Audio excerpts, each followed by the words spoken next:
As hy maar jou game geweest. Game is altijd step geweest, stout vir 'n afloop. Maar kan jy al twee kante?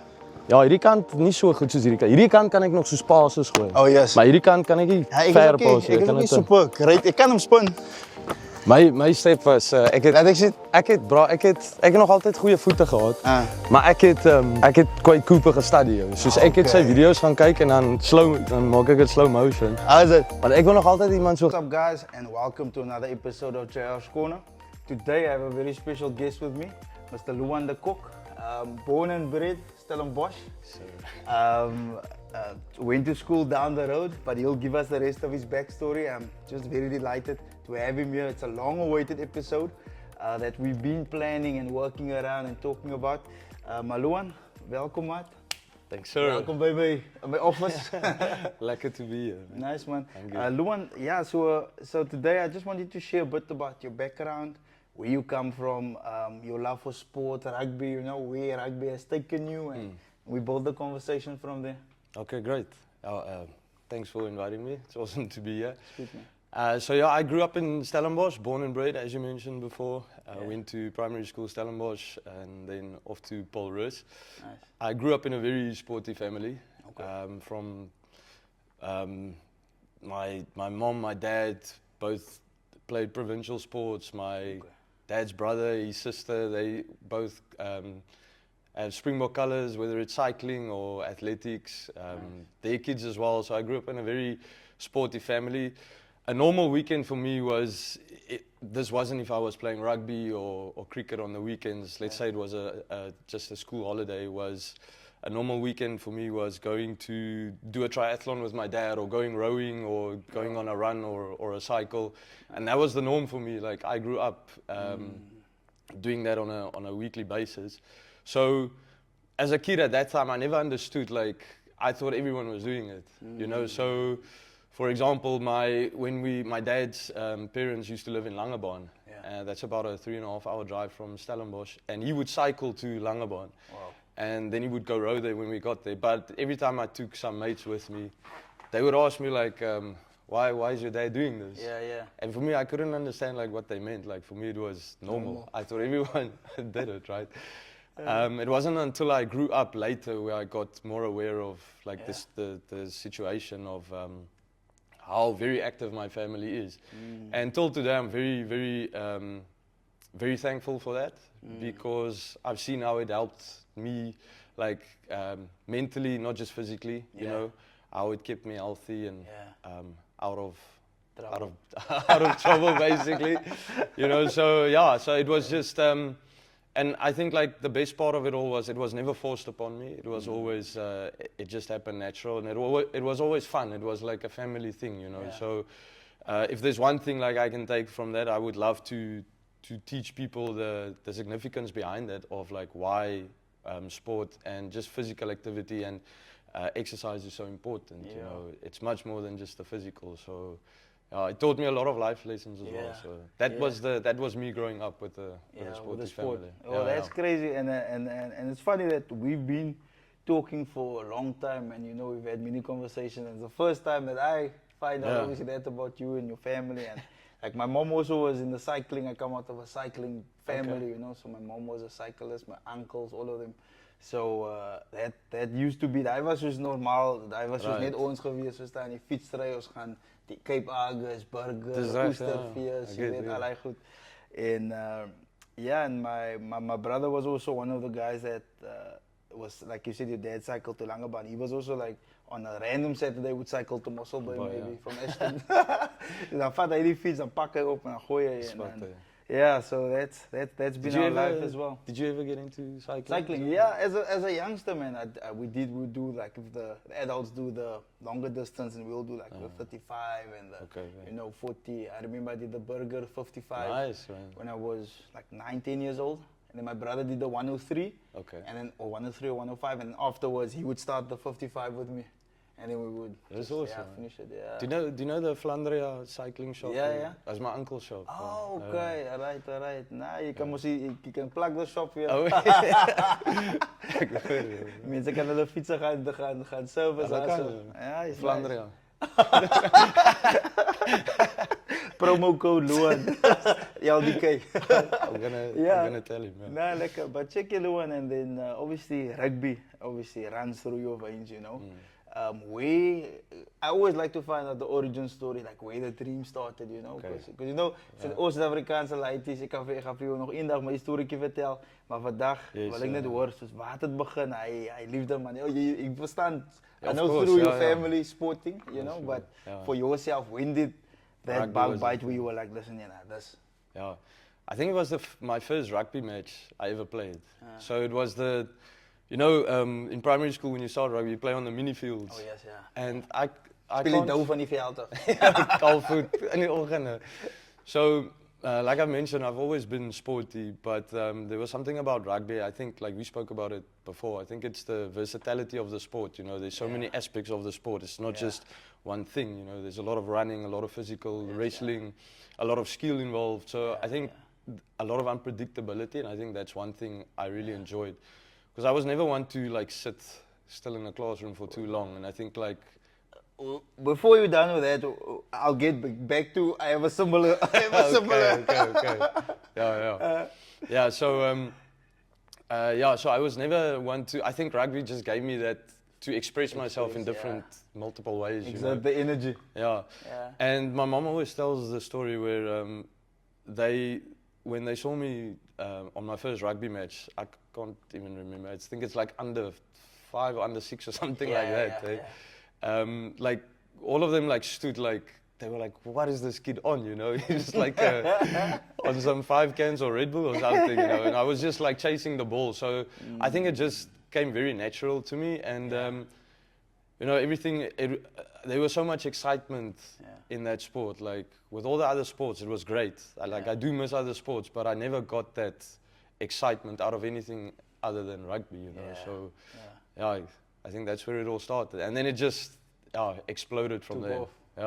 Just tell me, like that first game, was there anything else? Then obviously you chasing the ball, like how many tries did you score, or was it just a thing of were you just very involved? It's an interesting question, because so obviously it's a very long time ago. I can't remember everything. I do have like feelings about that time, but not real memories. But the one thing my mom mentioned was like I was tackling. I don't know if I'm allowed to swear on the podcast. No, she basically just said like I was tackling, you know, the crap out of everyone. So that, I think that's why they were so shocked, because I was never an aggressive or like fighting kid. You know, I was always like a calm kid, and then I think they got a big surprise when they saw me like I just wanted to tackle everyone. You know, so I think that was they just saw like a fearless, that's the fearlessness. Okay. Sure. I think I used the opportunity because I knew like the following week I had to go back to school, so I was just trying to get everything out on the field. You know? No, like you know what the thing is, man. Why I said like I have a similar story. Like for me in grade 1, my parents were called in, so then they were just said. Okay, here we go. Kwijt. Ja, ouders het ingeroep geweest en dan het my ouers gesê luister, ons moet die juffrou te sê luister, hulle het baie dat hulle miskien nie kinders waar hulle moet sit. Okay. Maar hy sit stil in die klasie en hy pla die ander kinders, soos ek my werk gou gedoen, maar ek was nie die gevoel ek is stimulated in die klasie man. So precies, dit was maar dieselfde. Dus ek sê het klink vir myself maar toe sport 'n deel geword het van dit en I started with athletics, rugby and then I was one of those guys that I played with all age groups, you know. Yes, Grade 1, I speel standards 5, standards 4, standards, you know. Like during break or during break times, I would play with all the age groups and after school. Whatever opportunity you got. Whatever opportunity, you know. So I can so relate to to that. But that's the thing about schools as well. Like I feel like we're going in a bit of a different direction. It's cool. No problem. I used to be a teacher myself as well, and like the one thing I was in that situation. It sounds like you were there as well. Like there's like it's difficult to contain a group of kids in the same manner. Like everyone's different, you know. So they need to be stimulated in different ways. So I mean, school is great. Like we should be very blessed to have that opportunity, you know. But I think some people need like a different way, a different approach of teaching. You know, course, like if a teacher went to go sit outside with me, and teach me math with rugby balls or something like that. Yeah, you know, I'd be top of the class. Yeah. But in this case, Jy it moet praat wasn't. van math, ek kan nooit daai ding Nee, doen dit fuck, die ander Gesukkel, man. Ek het self Kyk toe gesukkel. ek voor hulle nog gesê dat soos voor geletterdheid en hy goed was. Toe hy ding uitkom, graad 10 sê ek nee,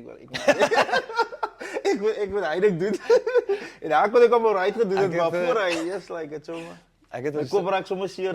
Ek weet ou, my approach was anders, né? Ek moes wiskunde G gaan doen het. Wow. Maar toe almal het gesê ek moet, but I was a very stubborn kid. Okay. So I told them, now I'm going to do the other one. And I'm not going to tell you, I'm not going to lie, I struggled. I almost failed, but I was so, like, my determination wasn't to pass, it was just to show them that I can do math. You know? So, Nice, maar to be fair, like, I wasn't motivated to really do that. I was good in containing information, you know. Right, So I did geography, business studies. I actually did consumer studies because in my mind I thought, okay, I want to become a rugby player, but also a chef, you know. Okay, so I did consumer studies, but then I realized consumer studies is tough, like you know, the practical part of it. Jy kan so baie goed flop aan daai ding soos nee, so maar jy moet ek die kombuis uit. Ek wil van kos maak maar. Was bietjie math dalk involved. Ja, ek was 'n minimal, jy weet. Bietjie meel, bietjie suiker, bietjie dit. Was math G involved. Ja, definitely. Hoe me koop te bak is like it's crazy. Maar yeah, but yeah, op hy topic van school, so like about schooling and stuff like, I think I think we missed the mark, you know. I won't say in South Africa, but the way some European schools approach, like I think the Swedish, you know, I'm not 100% correct, the Swedish or the Norwegians, the way they approach it, like they do it a little bit different also, you know, like in terms of the amount of time you in the class, maybe like also to separate the, you know, the students, you know, this group is more active, sport related, this is more like academics. So try to find the balance where it's like a 60-40 split, you know, try and get the active kids out on the fields more, and then, I don't know. But China does that as well. Is it? Where they like, I think like every 15 minutes or so during the class, they do like a physical activity to get people like... Just to stimulate the brain as well. In different ways.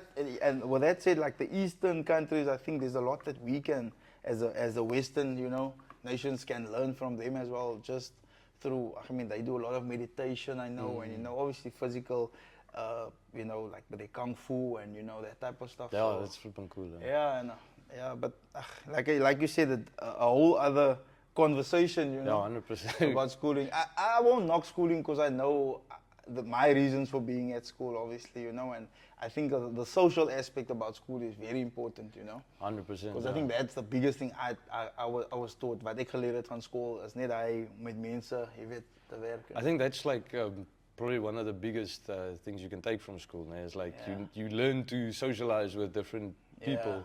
And like, even though like we spoke about like some of the downfalls of traditional schooling, but I have to say as well, like both of us, we wouldn't be the people we are now if like how many years of schooling we had, you know, even though it was like the traditional way. And I think like, especially like the schooling in South Africa, it sounds a bit extreme, but like the best way I can describe it, it's almost like a do or die. If you don't adapt to like to fit in. I don't want to say fit in. I don't like the word. I don't like the word using the word fit in. But if you don't adapt to what is required of you, like you're not gonna make it, you know, and then like you're gonna fall behind. So it teaches you how to like deal with stuff that you don't want to deal with, and I think that's also one thing that needs to be, you know, a positive point of taking away. Yeah, no, true, man. See, Luhan, you know what I actually was thinking about now is we were talking about obviously schooling and the sport. So both of us come obviously from different, like big rugby schools, sporting schools. A few fond memories from your high school days, like that I want that you can think about, like that happened, Paul Roos. Either rugby field, school, you know, like a few notable memories that you think that shaped you a bit, you know. From a rugby perspective. Rugby or life. I think I'll start with the rugby perspective. And what makes Paul Roos different also? I think all Paul Roos is no what I'm about to say. The word brotherhood always immediately comes to mind. I think from outside it might look like a bit of a cult, but I saw something on social media about this the other day. You see what I mean? The guy was talking on it and I was like, okay. Yeah, so the reason I used, the reason I said that is because I want to get outside people involved as well, you know, like just to explain what it's about. So there's really like it's really like a conditioning of brotherhood. Like sometimes some people might find it a bit extreme, but it's really about like the guy you're next to on the field or in like not even on the rugby field or wherever you are, like this guy, like it's you and him, you know, it's you and him. And then whoever's outside, you know, all schools are basically rivalry, you know, so it's war. It's war. It's war. Like honestly, like we hated the Paul Roos guys. Like, I know. If you say, okay, but there's like levels to it. Like for us and boys, like we hate each other because we direct rivals. But the thing is, outside of boys, I think Paul Roos is the next team that we hate these guys, you know. I have to say, like, Paul Roos feels the same way about gym. Because, like, boys' eyes there, you know, Karai is there, but when it comes to gym, I don't know what it is, but like... Nah, it's almost like you know it's like a salt in Salman, you know? It's that type of thing, because you know if you're going to play Paul Roos, it's going to be a big one, you know? Yes, 100%. Yeah. And, like, to continue to answer your question, Paul Roos does a very, very good job to, you know, to go to the war with your brother, you know, like it's you and your brother, and then whoever's out there, like it's just us against whoever wants to take us on, you know. And I think gym installs that pretty well. You know what the thing is with gym, né? It's a thing of but we have obviously that's a gym spirit, you know, like a Paul gym. Brotherhood as well, but obviously we have girls as well. But the thing is, we also have a thing where the hostel kids. Okay. Ek weet ons bou like a difference. That's true, yeah. There's a difference want ons bly saam, that, ons is soos familie, verstaan jy? Nou kry die dorp ouens, hulle fully spanne en so on, you know. Yeah, but it's not like you weren't there last night where we did like wat toe ons geslaan gewees het miskien, you know, wat ons jy weet stout was in die koshuis of wat ons gedoen het, so nou we bring the culture from the hostel outside, you know? So it's a different thing, but also you build that camaraderie and obviously you'll die for each other, you know. I saw the same thing at Paul Roos as well, you know, like the hostel guys, different vibe. That's where the foundation starts, and then the that's other guys. That's a better way to say it, the foundation. Yeah, and then the other guys, like they feed off that, you know. So yeah. But yeah, I think like with Paul Roos, like there was a period I had a bit of a tough time, but like... With what, like? I mean, just fitting in a bit, you know, like... I think everyone goes through that period in life, you know, where you're at a certain age and you're like, okay, but you don't really know where your friends are or like where to go and stuff. Fit in, And for me personally, like, okay, like I've always been really, like, I've always enjoyed rugby and I've always had my rugby friends, but I've always wanted to explore a bit more, you know, like I've wanted to, like, I'll go sit with the, I'll go sit like with other groups of guys, you know, like I wouldn't just sit with the rugby guys. I'll go to the hockey guys or with the tennis guys and even with the drama guys or you know, like I wanted to make friends and expand your because I've always been curious, you know, and I've always wanted to learn from other people. And like rugby was great, you know, I had my rugby friends, those were my best friends. But during break or so, like I would always like, you know, do my own thing and like walk around and like see what I can learn from other people, you know. So I've always been like that. Nah, that's you know what? And funny enough, now I think if I look back in hindsight to my schooling days, I think I wish I made more friends out of different groups of, you know, cliques. I would say, like, you knew some of the kids weren't as popular. If you say like per se on school, but then it was almost like not everybody really wants to talk to them or others, you know. And I honestly, in hindsight, I wish I was more like, I was friendly to everyone, you know, and I won't say friends with everyone, but I was, you know, friendly. Ek het 'n goeie verhouding gehad met baie mense. But I wish I actually had better friendships, you know, outside of rugby, because course, I just yeah, I get didn't just also have rugby friends, but I think I was friends with a lot of older guys. Okay. So I was normally the younger in the older groups, because in the Right, hostel we kind of stick together, you know, the older and the younger, and we like, you know, formed a bit of a, you know, also like a brotherhood bond. So, but the thing is, what the problem came was when some of the older grades went out of matric. Oh, right, Now my friends are disappearing. Now I have to make friends with my own age group. Did you ever try and find them on the weekends, like when you were still at school? Yeah, possibly. Possibly find me out with him maybe, but yeah. but I think it's also a thing of my siblings were all older than me, so I think I felt comfortable around a bit older, you know. I see. Okay. Yeah, but yeah, Luhan, and like maybe I think this episode will hit it as a episode 1. But I think we're a bit cut for time for today. Okay. Went quick pretty by. But we'll definitely have a follow-up, and then we'll go more in depth, you know, into your rugby background and like your traveling, you know, where did you go to? Like, I mean, just to before we cut the episode, like where have you been, like, you know, just in a nutshell. Rugby-wise, so I played professionally in South Africa. Took a bit of a break regarding injuries and some personal challenges, and then missed rugby too much.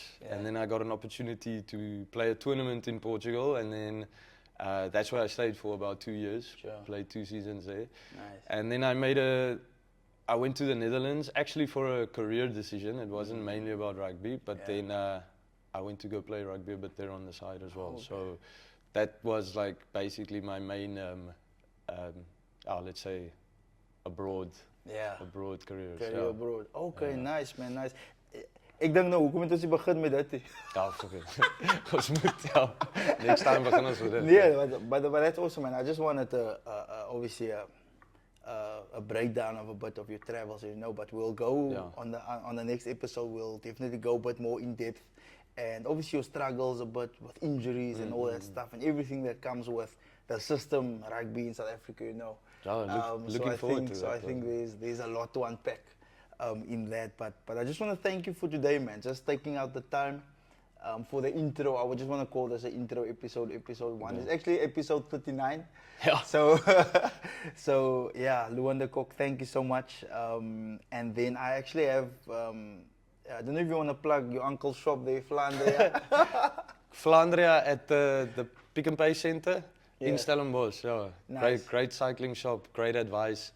The guy knows what he's talking about. Everything he used to be a Springbok triathlete and a Springbok cyclist. There we go. Nice, man. And I just want to say thank you to Marty's Gymnasium firstly for the facilities, and you know, come check out Marty's gym, best gym in the Western Cape by far probably. 100% agreed. 100%. And then the other thing is one of the my main sponsors. You see the jersey that I have on here. It's the Mojo Jojos. A shout out to the Mojo Jojos, Cape Town Tens, and then Swartz Industries. So it's a tech company out in Eastern Cape that's basically one of my main sponsors, you know, that's believing in the podcast and the dream. So yeah, like, follow, subscribe, JR's Corner, episode 39, Luhan de Kock. Thanks, man. Thanks, buddy.